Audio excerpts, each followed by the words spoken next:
Yeah. I could go on and on, but we'll save that for another video. Yeah. The founders today. Yeah, what's the format for today? Because today's not like any other day. No, it's not one founder. It's not two founders. It's not even three founders. It's three founders each that Jake and I have kind of looked back on and said,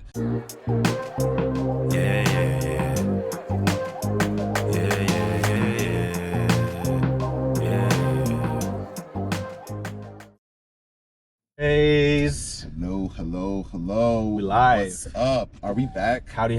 We are back for another Founders Drive. The last Founders Drive of the year. The 2025, it actually is, yeah. Wow, okay. The last one. The last one. We started in 2025 too, didn't we? Yeah, I know. So it's like a first year wrapped. Yes. Well, first, thank you everybody for listening. And starting this off this year, we're starting to grow a little bit, which is kind of cool. So thank you. Let us know if you have any founders that you want us to deep dive on. Yeah. But let's jump into some quick constants updates and then get into this episode. I think it's gonna be pretty fun. Yeah, I think so too. Yeah. I mean, I think the constants updates are pretty dope too. I mean, we've got some really, really cool customization features popping off right now where you can take it to the limit. Yes. Anything you want to customize in terms of your own mini website, we allow you to do now. You can change the backgrounds, you can change the colors. We're gonna be adding in some themes, but we spent a lot of time on the customization of your landing page, of your website, of your storefront, essentially. And I think I really like those. We did a lot more updates on the plumbing of the calendar invites. I think what's really dope about our website is when you land on there, it feels really clean, but there's so much functionality and horsepower behind it that it goes as deep as you want to go, and you can really build a full business off of that. And we're starting to see that with some of our personal clients. But I think we're also starting to figure out how to tell people that. What the heck? But also figuring out how to tell people, okay, this is just the tip of the iceberg. What you're seeing here can go so much deeper, and you can make so much more money going throughout the entire product rather than just seeing what's on the face of it.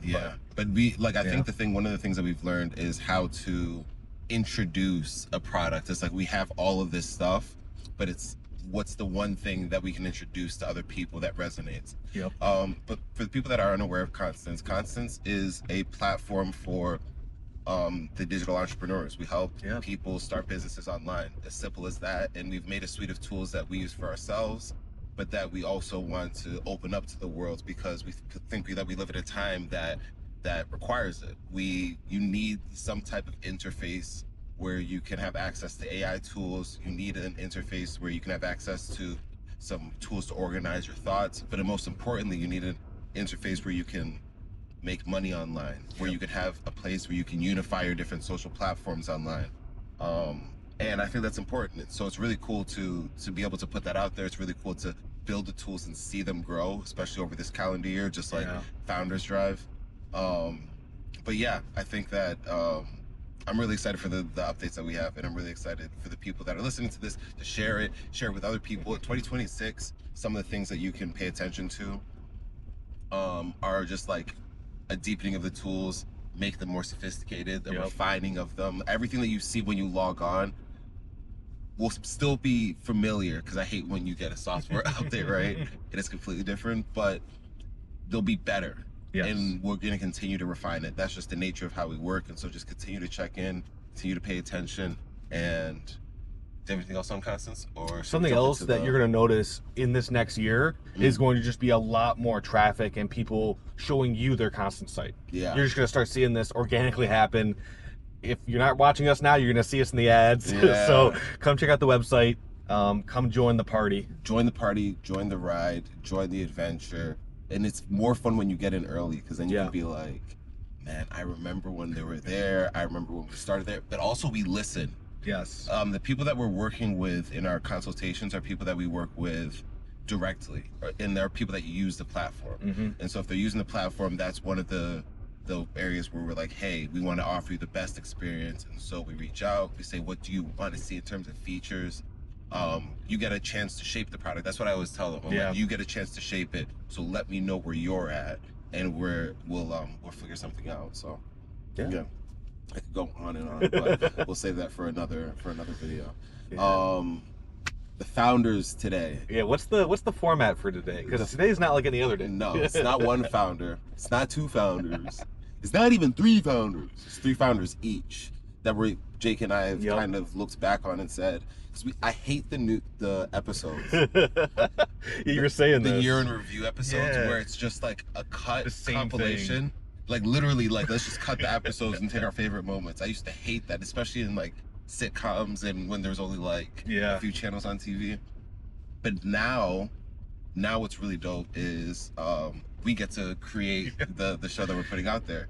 And we thought what would be really cool is to take founders that made a big impression on us and then compare and contrast them. Kind of like the way I was thinking about it is imagining we have a board of directors and these are them. It's like, how would they interact with us? What stories would they share? What do we think that they would say if we had to give them a problem? But so we picked 3 different founders each, and I'm sure we'll probably tap on some of the other guys too. But yeah, man, where do you want to start? Do you want to start with your top 3? You want to start with my top 3? I only have I have my top 2, and then I have another one that I'm going to talk about it. Yeah. But these top 2 were like my top ones. Okay. So I don't know where you want to start. Oh man, I'm also thinking like, do I want to put all of the founders on the thumbnail or super secret? What do you want to say for super secret? I think we save the game for super secret. We always save the game because that's on Constance, by the way. Yep. Constance.com, Constance. You can find exclusive content from us. Yeah. All right. Okay. Let's just jump into it. Let's just put it all out there. Let's just jump into it. So, who's your top one? Let's start with one. Top one that I thought had the most impact for me this year was Dan Gilbert. Okay. Dan Gilbert. Dan Gilbert. Okay, talk to me about Dan Gilbert. Tell me about it. Well, there's obviously some personal reasons, and then also just some business reasons. Their whole rocket company that he owns and runs has been going through a lot of shifts and a lot of big change up since they went public recently in 2022, I believe. And he and his company, the way that he actually set up the entire family of companies was a great foundation for starting this journey and just diving into how people actually run their companies. With the Gilberts and at Rocket and formerly Quicken, they were very upfront about their culture, very in your face about it, almost to the point where it's like you're drinking the Kool-Aid when you're going. And a lot of people had that feeling of like, oh, it's like a cult, right? Because it's such strong culture. And it's not a cult. We just have a very strong culture. It's true. They did have a very strong culture. I would say it's been going away very recently, but that kind of foundation of like, okay, this is what a large Fortune 500 company can do when they have the means, when they have the intention, and when they actually care about what they're doing. This is how it can be done right, because I believe that they do it really well. Yeah, I think there was a lot to take away from that whole experience. I think Dan Gilbert has continued to do, I mean, especially not being in the day-to-day, but did a really, really, really good job of instilling culture and instilling his values and his beliefs into convincing his people first. Yeah. It wasn't something where he just took that for granted, especially before he had a stroke. Yes. And before he was involved actively doing these things. Yeah, to show up and do that on a quarterly basis where you're like, hey, I want to go through each of the values here, each of the isms, and I want you guys to understand them, where they come from, why they're here. Exactly. And make it fun and enjoyable. Like, I'll never forget when we had the Blue Angels at one of those events. Yeah. The Blue Angels are those people those guys that drive fighter pilot or fly fighter pilots, and they do them in like I don't know how to say it without formations, right? So they fly formation really tight within 12 inches of wingtip to wingtip. Yeah. And so you have to be very precise when you're flying a $20 million jet. And having those people come in and speak was really cool. So they always make the team feel welcome. And again, like, I think another big thing with him that was really clarified in my mind is the isms and like having a really clear playbook of how culture is shaped and things that you can use and always go back on. Like, the awareness. Yes. Like, there's so many of them. Yeah, exactly. And we can go into some of what our favorite points are here, but I guess like let's introduce all the people first. Sure, we can do that. That was like the number one. That was like that. I could talk for ages about that just because it shaped so much of this. I think my number one is David Ogilvy. Ooh, that's a great one. David Ogilvy that's a fantastic is my number one. I keep going back to him. I have his book on advertising. I think the way, when I think of people like him, and I think you'll notice this in the pattern, especially with the two people that I picked at the top, is, well, actually, it's never really been in order, but I put David Ogilvy at the top right now, now that we're ordering in this. He had a way of talking about the mundane in an eloquent and beautiful fashion. He knew how to make the hard things like hard work sound like something that not only that you had to do, because I think a lot of times people will, in order to sound convincing, they'll pretend like you don't have to do that. Right. But he would talk about those things, and then he would take it to a level where you wanted to do it. Like he knew how to sell things that, you knew how to sell everything. He was an advertising man. I mean, that's what his business was, but it's just so elegant to watch it and read it and still consume it and be like, man, this guy just had a confidence and a swagger that, I mean, he had a castle. You know what I mean? He had a castle. He bought a castle. He was just like mythic almost. And he really took the whole industry to another level with what he did. He was the original madman, you know? Right. The king of Madison Avenue. And he knew how to talk like it. Like there's just bars that I've taken from him that I've learned to adapt and say in other ways. Like one of my favorite quotes by him is, "Can't save souls in an empty church." And it's one of those things that just resonates with me. It's so visual, visceral, but I was like, and here's a little, tidbit takeaway, is like taking that same idea and putting it in different lanes. It's like a comedian can't make an empty room laugh. Right? It's also like, crazy how many people in marketing haven't even heard of David Ogilvy. I know, and I'll talk to people and I'm like, and they start talking about modern day things, but like just knowing your history is so important. And I was reading this quote with him about doing your homework. He was like, a lot of times people will try to be creative, brilliant, or they'll just do research. He was like, you need to do both. And he's like, that's the only way that you can deliver those top tier results for your clients. And so I like the way he thinks. I like the way that he doesn't shine away from greatness. When he talked about compete with the immortals, that's something that always sticks with me too. It's like, it's just such a pragmatic way for greatness. And I love that. I love the way that he speaks. It's like poetry when he's speaking. That is, he's incredibly influential. It's a great topic. So that's my next one. I'll throw another one out there. Yeah, go for it. Estee Lauder. That was a fun one. That was a fun one. Estee Lauder is somebody who I wasn't aware of until we really started down this entrepreneurship journey, but the more and more I go and revisit what she talks about, she has some of the same qualities as David Ogilvy in my mind. Where she doesn't shy away from hard work. She's like, you're gonna have to work hard, but that's where your advantage lies. She's one of those people that doesn't overlook people based off of prejudices. She sees that there's a lot of opportunity in that.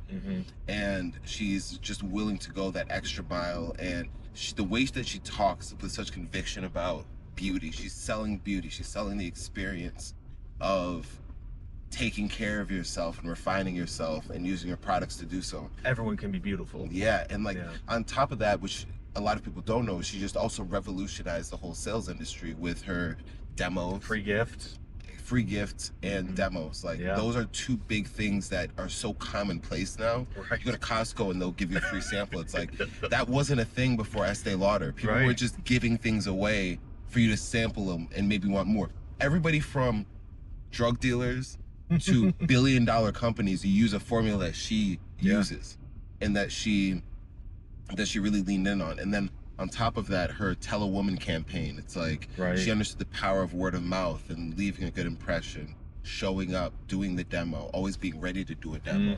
Like those are things where when we look at the tech industry today, that's something that, whether directly or indirectly, was started by somebody like her.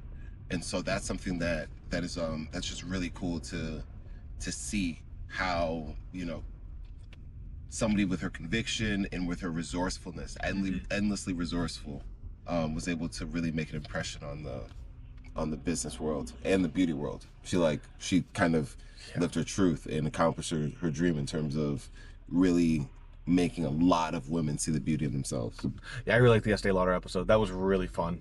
I didn't know that much about her, so learning all that stuff was really cool. Yeah. All right, who's your next one? My second one, I might get clowned in the comments for this, but I had Elon Musk. Elon Musk. I mean, he is the entrepreneur of, like, the most successful entrepreneur in modern history. So that was one of the reasons. If not ever. Well, that's debatable, right? Yeah. Of all time, possibly. Right. But in the modern era, a lot of the founders that we look at are past, and so it's something where it's like, okay, these things would have worked, in their time, but maybe they wouldn't have worked now. With Elon, not only is he a modern entrepreneur, and so you can kind of really cleanly apply everything he's doing to the modern world because he's doing it in the modern world, but also I feel like he is finding a way to run multiple different companies in multiple different disciplines at the same time, which is a little bit different than some of the other founders we've looked at who are all in on one vertical. It's very different. Like the extent and how the breadth I feel like that he has to. But it's like the breadth and depth of all of them. Like he's like in Tesla. That's not just a car company. Now it's one of the leading car companies, manufacturers. Right. And when you look at the Twitter and social media, it's like it's one of the top ones there. When you look XAI, it's like all of these different channels and verticals he's really pushed the limits on. It's not like just a fun little side project. But he also has those, right? Yeah. It's like wild. He's got flamethrowers that he makes. Yeah, and so it's like So I just thought it was super impressive to see him continuously doing what he's doing, literally pushing the world forward today, and getting his $1 million or $1 trillion pay package. So that was my second one. Yeah, they say that his wealth has reached like when you normalize all the wealthy people in American history, he's the richest on top. Of it's like Rockefeller. That's wild. Yeah, the amount of impact, and now that we are completely globalized as a world, the amount of impact that it actually has across different countries. When Rockefeller had money, China was like, cool, you're over there with your money and your railroads. But now it's like everything is so intertwined. He can actually have a large influence on all these other countries. Yeah, and even when he's uncommon amongst the uncommon. Like we're talking about David Ogilvy, Estee Lauder, Dan Gilbert. Dan Gilbert's another one of those that's industry breaking too. I don't think his net worth is reflective of the impact that he's been able to have, in the sense that he hasn't. Oh, okay. This is kind of funny. This is kind of cool. Dan Gilbert has different companies. He owns StockX. People don't really know that, but StockX is a big company. If he really pushed it as just a tech company, it would probably be worth more than Rocket on its own, just because it would be seen in the tech industry, and we get tech multiples in terms of what people are investing in, et cetera, et cetera. So I think if he was playing the net worth game, he would be at least a few $100 billion all in. Oh, yes. Right now, but it's hovering I think between 50 and 100. So that is something to call out, is that specifically Gilbert, and this is true for a lot of the billionaires that we've looked at. Specifically, Dan has a lot of his net worth in private assets. And so it's hard to say what it's worth or what it would be worth. Whereas Elon, most of his stuff is in public assets. Yeah. And public companies too. But that's the thing too with Elon. SpaceX and Starlink and The Boring Company and XAI are all private companies. They're just so popular. That's true. But this is why I was really interested in it, is I wonder if a David Ogilvy in today's era would be more keen on taking percentages in ownership of different companies rather than just a fee. Because he started with the commission or the being tied to profits and outcomes, and then he revolutionized the industry by using a fee model. And he talks about that in his book. He was like, I use a fee model because I don't want to be tied to their outcomes, et cetera, et cetera. And he had all his reasons for wanting to do a fee model, getting in and out. and he had the confidence and the results to command high fees up front in a retainer model. That's essentially what he did. Yep. And he did that all the way to the tune of $850 million back in the 80s. Right. So that was he was very successful at doing that. But I wonder if he would have made the next shift, and I'll introduce my next entrepreneur who did something similar. The next shift like this when he was, if he were alive today, I wonder if he would start to ask for ownership of these companies. Probably. Because David Ogilvy, with the way that he's able to sell companies and put together different advertising, that's a really powerful way of, you know, building your wealth. And it's a really valuable skill set today. I'm also curious who would try and vie for his, kind of like I see Johnny Ive being a very curated person that everyone's trying to get. Yeah. How would people try and get David Ogilvy to work for them? Yeah. That's an interesting one. And I also see him as like a more sophisticated on his presentation, not in his skill set. Because I think the person I'm about to mention is very sophisticated in his skill set, but is more brash and crass when he's talking. But Gary Vee, because he has people coming to him saying, hey, like, I have my business, or Alex Hormozi, who's doing acquisition.com and now did a $100 million day just by talking. So if you see somebody like Ogilvy in his prime, that would be a similar, right? Yeah. And I see somebody like Rory Sutherland going around, but he came up through the ladder of Ogilvy. He didn't start his own thing. And so I think he has a slightly different mindset. Although he's very intelligent, I think he has a different mindset in terms of like going out there, founding an idea, founding an agency, and saying, hey, like, we're gonna go and take this to the moon. Just a different level of ambition. But the next person I was gonna bring up who did something like this is 50 Cent. Curtis Jackson. Curtis Jackson's my third entrepreneur, and he had the vitamin water move where he said, hey, I can be a spokesperson for this, but I want to own part of it. And that put him in a different stratosphere of business person, because he ended up making like what, 150 million off of it. More than that, I think now. Yeah. And it's like that was just something that people weren't aware of how to do previous to that. And so if you introduce that into the lexicon, I'm like, I wonder what an Ogilvy would do today and what that would do to his net worth. One more thing, not to just take you yapping, but is Elon Musk, I think, is a great salesperson, and people underestimate how much he uses his self-belief and his belief in himself to distort what we're seeing, to see potentials, to sell the dream. Right.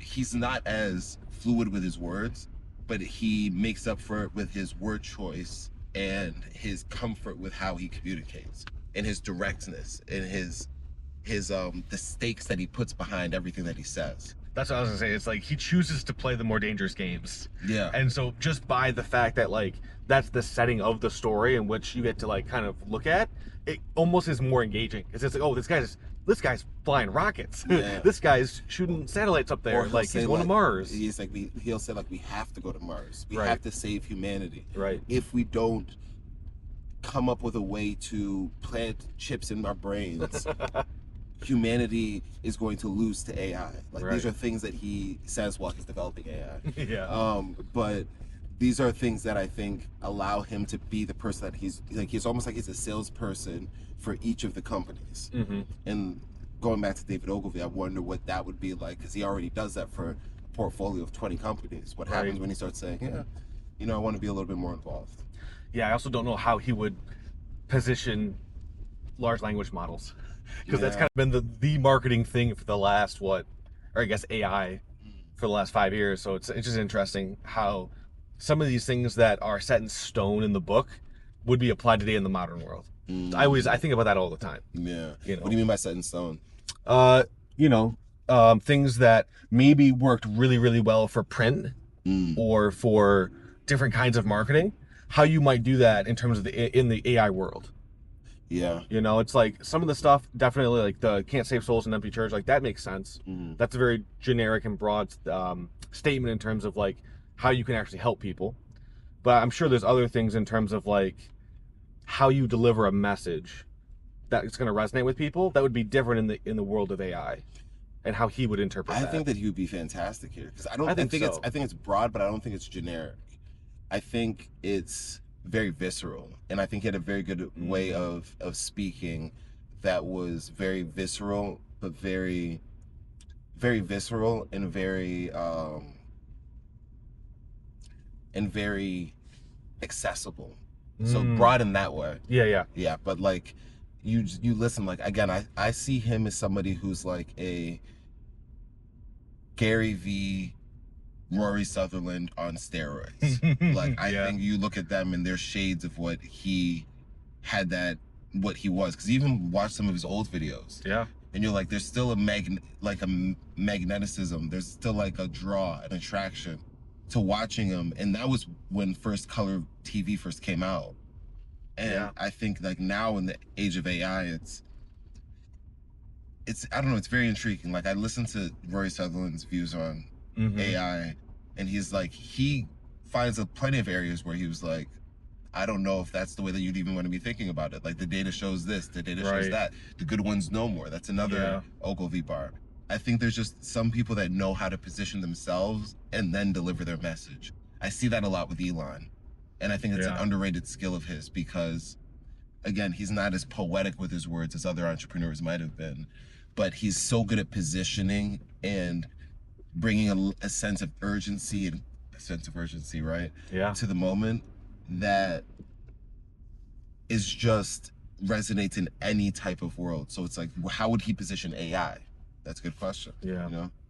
It's so much fun, like looking back now, knowing all of these things about these founders. Yeah. Just being able to have a deep conversation about, you know, just the different tactics and the different strategies that we think might have, you know, been on the board. Yeah. It's a lot of fun. So who's your third? My last one that I had picked, and this is a battle between the two in my head, between Ford and Ferrari. But Who wins in this Ford or Ferrari? I went with Ford. I went with Ford for you. All right. The reason I went with Ford is I actually had the chance to go over to the Rouge plant, which they still do tours of the Rouge plant to show you how Ford trucks are made. And I was just blown away by the scale and the amount of entrepreneurship that he showed to actually bring in raw materials to his car plants in Dearborn. Like he built it on the Rouge River, and it was specifically built there to be able to have a better industrial revolution where he was like, yeah, I could pay you to ship me steel, or I could just make the steel myself. You know, there's some lessons there that were just like, oh, you know, my workers aren't happy about getting $2.50 an hour, I'll double it.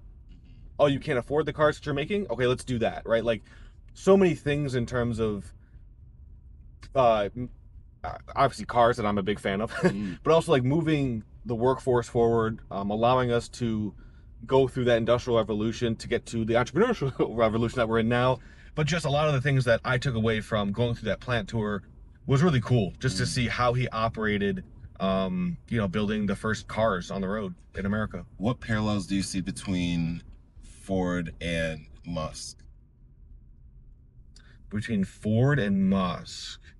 That's very interesting. There's definitely some similarities and some differences. I think Elon definitely isn't as big into gas-powered engines, whereas Ford obviously is. Their EV lineup is getting better, but they're still very much in that gas-powered world. I think that it's funny because I think Elon is actually taking over more and more of Ford's customers. You know, more and more people are looking for a cheaper sedan that will just work for the 100,000 miles and not have to break down or anything like that. And the newer cars, especially in the 2020 plus model years, are just not built very well for all the auto manufacturers. And so, I don't know, in terms of running their businesses, I think there's probably a lot in terms of similarities. The things that I'm going to call out here probably aren't going to be super similar. Like, I'm thinking in terms of like what Henry Ford did, like I said, to increase the salary of his workers, to actually get them a job. Like, he was having people come from different states to his factories for a job during the Great Depression. So you think that they have, that's a good one, because my initial thought went more to the parallels of them being two people that started car companies in America and made an impact that way. But they had very different views on work, I think, and I think they had very different views on their workforce and their people. I think Elon's more very, very transactional and very much like, hey, if we don't need you, we're going to get rid of you, and I'm going to work you to the bone, and you're going to get out of here. I think Ford saw work as a part of life, where I hear Elon Musk talking about it. He's like, we might not have any work in the future. That's true. I do remember some of the auto workers from the Ford factories being like, it was an assembly line and it was brain numbing work. And so that's where it's like, because the technology wasn't as good back in the day, it was literally like stamp, move, like it's all you had to do for 8 hours a day. And so like, I think they both probably have a very similar ruthless mentality when it comes to work. But yeah, I do see your point where it's like, Elon's like, yo, this is going away. And Ford was like, why isn't everybody working harder? That's gonna be, you think work's going away? I don't think work's going away. I don't think work can go away. I think it's impossible. Just by definition? By definition, I think it's impossible, yeah. I think jobs are changing, and so current jobs are going away, but I think work will be, and just for like clarity for anybody listening, I just view work as like how we expend energy. Yeah.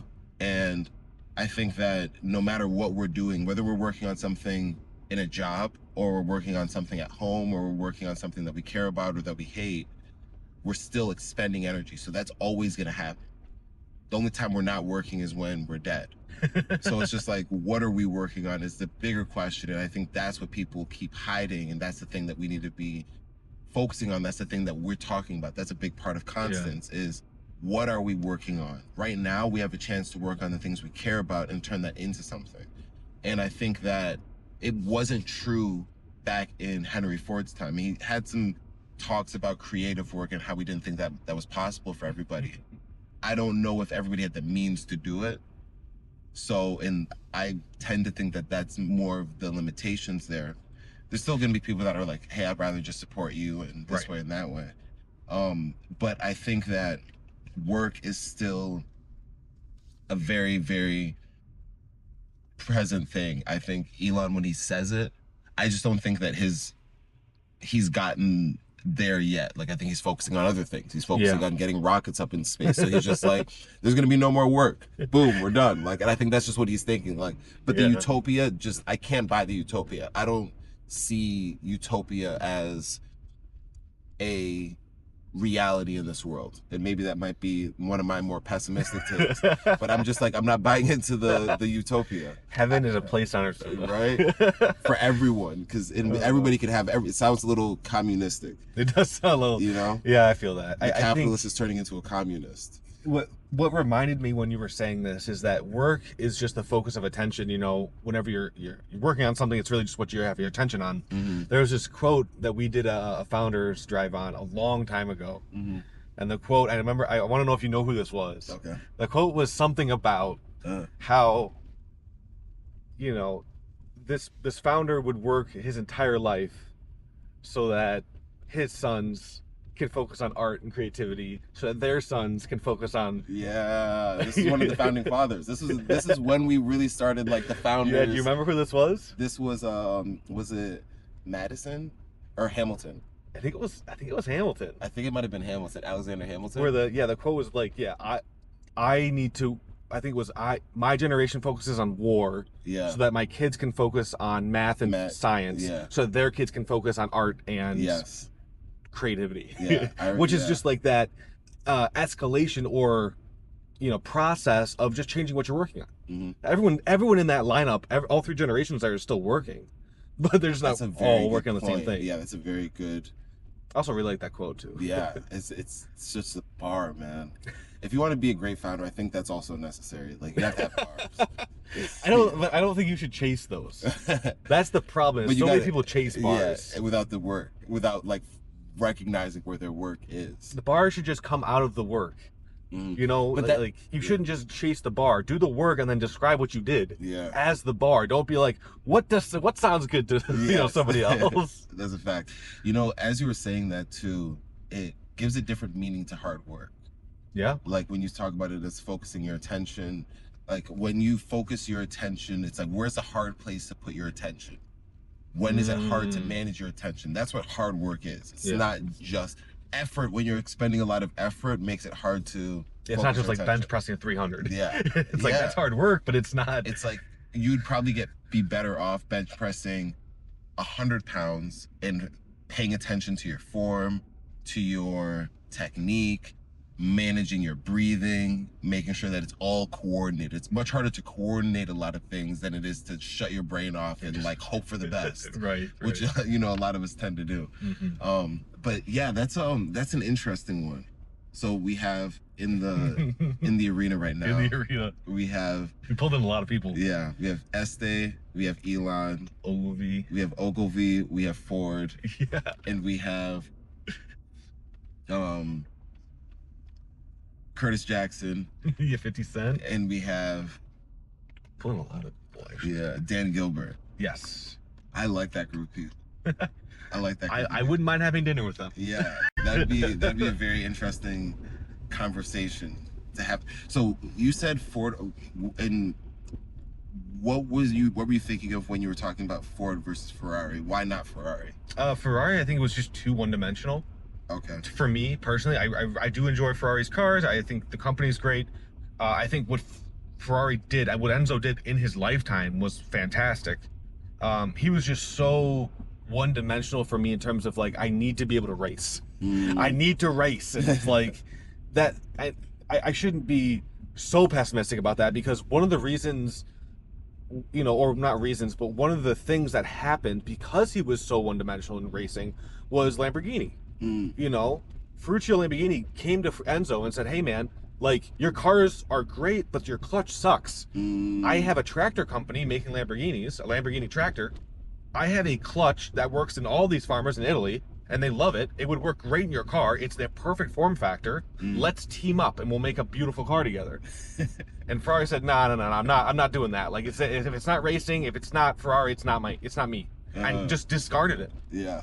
To the point where I feel like he did forego certain business opportunities for his passion, which was racing. Same when he turned down the Ford buyout, because Ferrari he didn't was have good at pissing people off.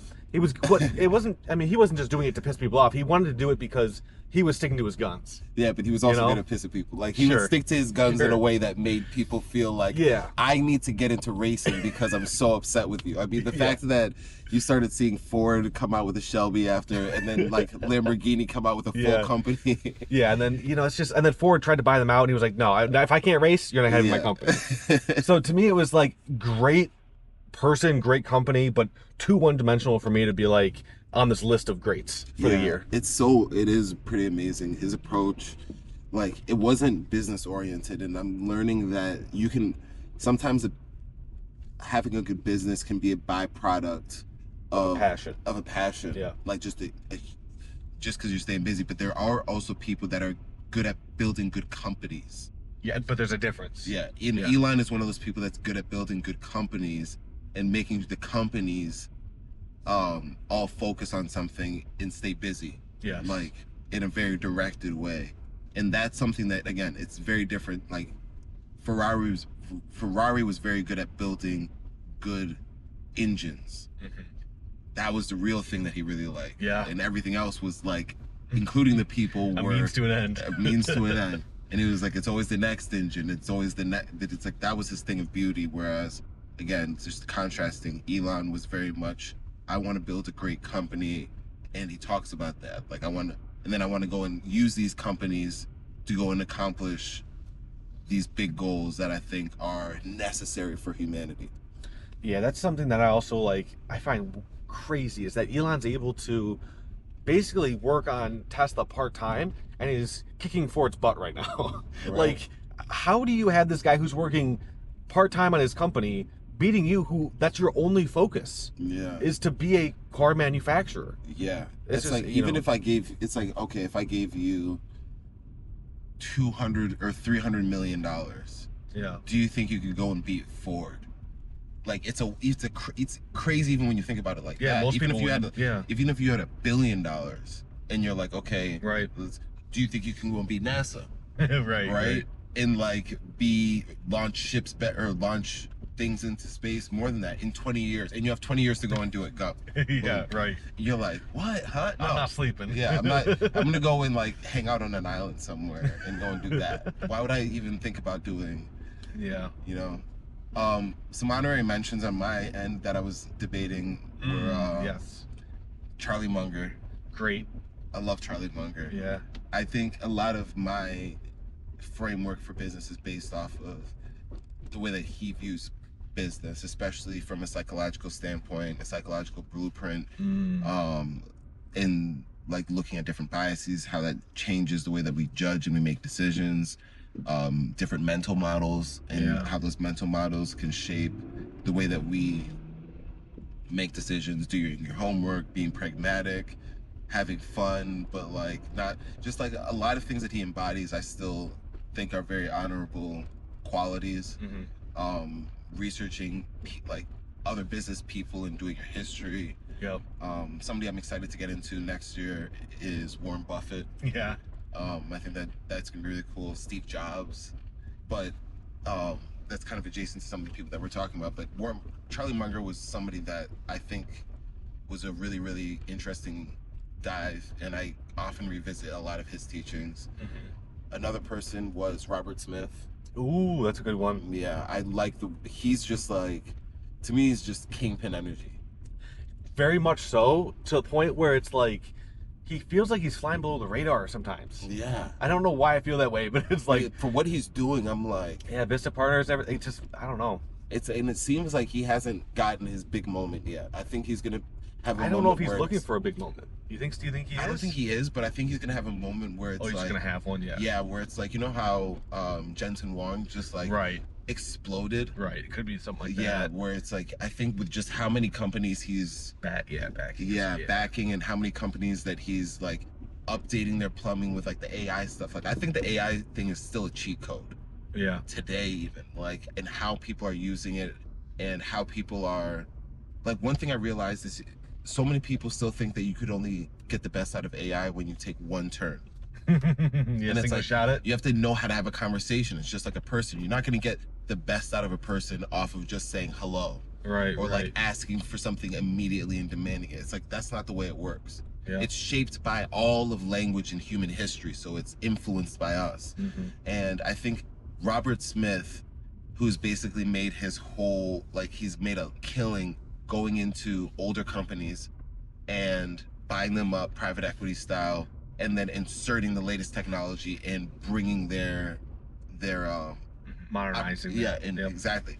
It's like with this, he's done that going from like on-prem stuff to this cloud and software that way, and he's doing that with the AI boom. It's like that stuff is just going to continue to pay dividends down the road. Yeah. It's going to be very interesting. Like I said, I think he's a little under the radar for right now, and I don't know if that's intentional or not, but that's just like my perception of him. But super influential and a very smart business person for sure. Yeah. You want to jump into Super Secret? I think we should. Yeah, let's jump into Super Secret. All right, we can go a little bit more deeper in there. Sounds good. Find that on constants.com. Link in the description. Peace out. Peace. Hey.